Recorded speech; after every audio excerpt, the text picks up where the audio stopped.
मेरे दोस्तों बुजुर्गों मेहरबानों GS स्टूडियो की तरफों नज़ीर सुल्तानी सलाम अर्ज करता है ते अपने तमाम सबसक्राइबरां ते साडे वीडियो लाइक शेयर करने वालियां ते साडे चैनल ते नवें आउण वालियां दोस्तां नूं सलाम पेश करता है। GS स्टूडियो हमेशा तुहाडे वास्ते नवीं दास्तानां पेश करता रहिंदा है। अज जिहड़ी दास्तान पेश कर रहे हैं ओहदा नाम है राजा भोज दे 3 सवाल ते इस दास्तान की फरमाइश करते ने चौथी पुल साहिवाल तो कासम अली, 202 समुंदरी तो शमशेर ततला, निजामपुर तो लाला अरशद ते लाहौर तो बाबा लाल, इंडिया हरियाणा तो अजीत कंबो, लाहौर तो शाहद महमूद, मुजफ्फरगढ़ तो अल्लाह रखा राजपूत, काले वाला चीमा तो जकाउल्ला चीमा, चक नंबर 209 मुराद तो बाबा अरशाद उर्फ पुन्नू ते पिंड कालोके तो करामत मुगल ने। ये बजुर्ग साड़ियां दास्ताना बड़े प्यार नाल सुनते ने ते असीं इन्हां दा शुक्रिया अदा करने आ। ते मेरे दोस्तों आउने आ अज दी दास्तान वाले जिहदा नाम राजा भोज दे 3 सवाल। मेरे दोस्तों असीं तुहानूं राजा भोज दे बारे दसदे जाइए। कहंदे ने हिंदुस्तान दी एक रियासत मध्य प्रदेश तो तकरीबन 250 किलोमीटर दूर धारा नामी जिले विच सिंधुपाल नामी राजा दी हुकूमत सी। सिंधुपाल दे मरण तो बाद ओदा 15 साला बेटा जिहदा नाम राजा भोज सी तखत ते बैठ गया। राजा भोज 980 ईस्वी विच पैदा होया सी। राजा भोज दे तखत संभालन तो बाद नाल दियां रियासतां ने बच्चा समझ के ओदी रियासत ते हमला कर दिता, जिहदा जवाब राजा भोज ने उन्हां दी शिकस्त विच दिता। एक बड़ी मशहूर कहावत है, किथे राजा भोज ते किथे गंगू तेली। ओदे ते हमला करन वालियां विच गांगीए ते तैलंग सन। इन्हां दी शिकस्त तो बाद लोग तंजिया तौर ते इन्हां नूं कहण लग पए किथे राजा भोज ते किथे गांगीए तैलंग, जिहड़ा बाद विच ते किथे गंगू तेली बन गया। राजा भोज ने बाद विच अंदूरथ, गुजरात ते राजस्थान जिहियां रियासतां ते झंडा अपना लहराया। राजा भोज ने इल्मो हिकमत ते सिपागरी दे सारे गुर सिखे। राजा भोज दे दिमाग विच 3 सवाल हमेशा उभरते रहिंदे सन। एक दिन वो अपने दरबारियां ते वजीरां नूं कहण लगा, मेरे 3 सवाल ने, जिहड़ा इन्हां दे सही जवाब देगा उन्हों इनाम तनाम दिता जाएगा। वो किहड़े सवाल करदा है? सादक पट्टी पेश करदा है, लाला जी रिकॉर्ड करते ने ते शायर नज़ीर सुल्तानी लिखते ने। ओ विच कचहरी पुछण लगा राजा भोज उन्हां नूं, पुछो मेरे 3 सवाल ते नाम दिया मैं तुसां नूं। पहला उस सवाल कीता ते अपने विच दरबारे, केड़ी शै विच मिठा बोलदा दसो इहदे बारे। सुन सवाल राजे दा ते सोची पै गए सारे, जे कर देन जवाब राजे नूं लगे नोक नारे। किसे ने आखिया गोड़े मिठा ते किसे ने आखिया गन्ने, किसे ने आखिया शायद मिठा गल ना लगी बन्ने। राजा उत्ते आखन लगा मैं नहीं राजी होया, मैं नहीं राजी होया। बक्खो वक जवाब तुसां दे सच नहीं साबित होया।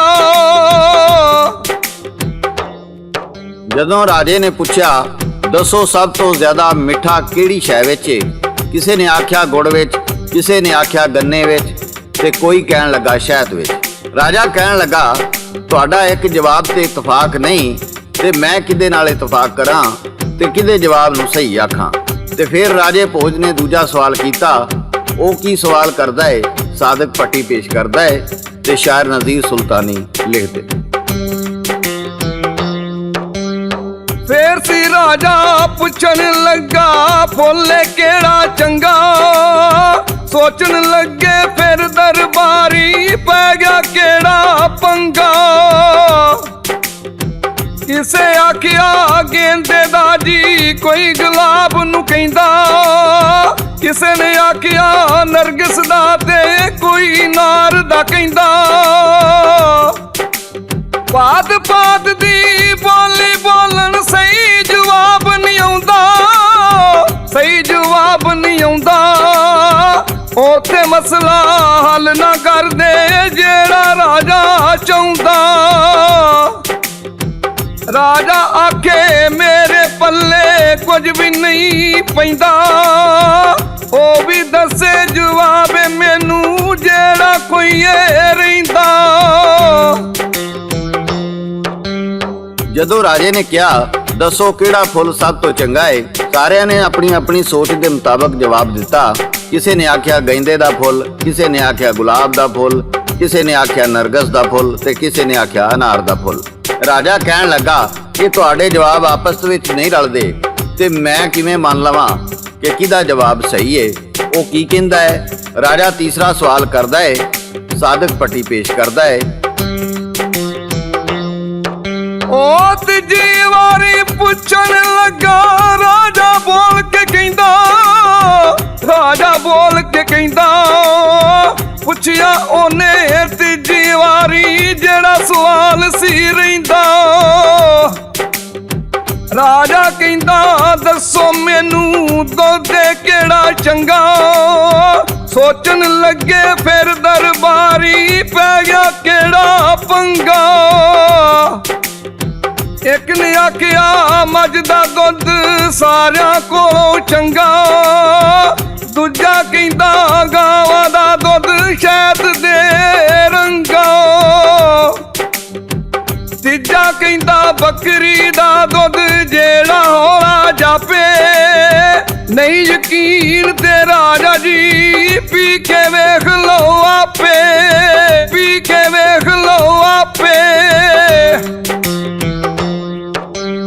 ਜਦੋਂ ਤਿੰਨੇ ਜਵਾਬ ਦੇਣ ਵਿੱਚ ਦਰਬਾਰੀ ਨਾਕਾਮ ਹੋ ਗਏ ਤੇ ਫਿਰ ਮਲਕਾ ਜਿਹੜੀ ਪਰਦੇ ਦੇ ਪਿੱਛੇ ਬੈਠੀ ਸੀ ਇਹ ਸਭ ਕੁਝ ਵੇਖ ਰਹੀ ਸੀ ਤੇ ਸੁਣ ਰਹੀ ਸੀ। ਕਹਿਣ ਲੱਗੀ ਇਹ ਸਭ ਦਰਬਾਰੀ ਝੂਠੇ ਨੇ। ਤੇ ਰਾਜਾ ਕਹਿਣ ਲੱਗਾ ਮਲਕਾ ਤੁਸੀਂ ਦੱਸੋ।